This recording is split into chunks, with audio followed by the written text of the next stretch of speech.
15, 20 ಮತ್ತು 30 ಇವುಗಳಿಂದ ಭಾಗಿಸಲ್ಪಡುವ ಮತ್ತು 7 ಶೇಷವಾಗಿ ಕೊಡಬಲ್ಲ ಅತಿ ಚಿಕ್ಕ ಸಂಖ್ಯೆ ಯಾವುದು ಅಂತ ಕೇಳಿದ್ರೆ ನಾವು ಮೊದಲು ಏನ್ ಮಾಡಬೇಕು ಅಂದ್ರೆ ಅತಿ ಚಿಕ್ಕ ಸಂಖ್ಯೆಯನ್ನು ಕಂಡುಹಿಡ್ಕೋಬೇಕು. ಅತಿ ಚಿಕ್ಕ ಸಂಖ್ಯೆಯನ್ನು ಕಂಡುಹಿಡ್ಕೋಬೇಕು ಅಂದ್ರೆ ಏನ್ ಮಾಡ್ಬೇಕು? ಲಸ ಮಾಡ್ಬೇಕು. ಏನ್ ಮಾಡ್ಬೇಕು? 12, 15, 20, 30 ಇವುಗಳಿಗೆ ಲಸ ತೆಗಿಬೇಕು ಮೊದಲು. ಅರ್ಥ ಆಯ್ತಾ? ಯಾವ ಬಗ್ಗಿಂದ ಭಾಗ ಹೋಗ್ತಾವ? 3 ಬಗ್ಗಿಂದ ಭಾಗ ಹೋಗ್ತಾವ. ಯಾವ ಬಗ್ಗಿಂದ ಭಾಗ ಹೋಗ್ತಾವ? 2ರಿಂದಂತೂ ಸಂಪೂರ್ಣ ಹೋಗ್ತದೆ. 2 ಎಷ್ಟಿಂದ ಮಾಡೋಣ? 3ರಿಂದ ಮಾಡೋಣ. 3 ಎಷ್ಟಲೇ 12?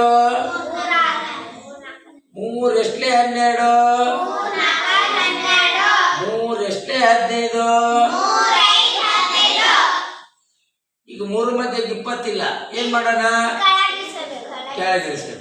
3 ಎಷ್ಟಲೇ 30? ಹೋಯ್ತಾ? ಈಗ ನಾವು 2ರಿಂದ ಮಾಡೋಣ. 2 ಎಷ್ಟಲೇ 4? 2 ಮಧ್ಯೆ 5 ಐತಾ? ಏನ್ ಮಾಡ್ಬೇಕು? 2 ಎಷ್ಟಲೇ 20? 2 ಎಷ್ಟಲೇ 10? ಹೀಗೆ ನಾವು ಮತ್ತೆ 2ರಿಂದ ಮಾಡೋಣ. 2 ಒಂದೇ 2, 2 ಮಧ್ಯೆ 5 ಇಲ್ಲ, ಇಳಿಸ್ಕೊಂಡೆ. 2 ಎಷ್ಟಲೇ 10? 2 ಮಧ್ಯೆ 5 ಇಲ್ಲ, 5 ಇಳಿಸ್ಕೊ. ಕರೆಕ್ಟಾ? ಈಗ ಎಷ್ಟಿಂದ ಹೋಗುತ್ತೆ? 5. 1ಕ್ಕೆ 1, 5 ಒಂದೇ 5, 5 ಒಂದೇ 5, 5 ಮತ್ತೆ 5. ಈಗೆಲ್ಲ ಒಂದು ಬಂದ್ಬಾ ಮಾಡೋದು ಅವಶ್ಯಕತೆ ಇಲ್ಲ. ಈಗ ನಾವು ಇದ್ರ ಲಸ ಮಾಡೋಣ. 3 × 2 × 2 × 5. 3 ಎಳ್ಳೆ 6 ಎಳ್ಳೆ 12 ಐದ್ಲೆ 60. 12 ಐದ್ಲೆ 60 ಲಸ ಬಂತು.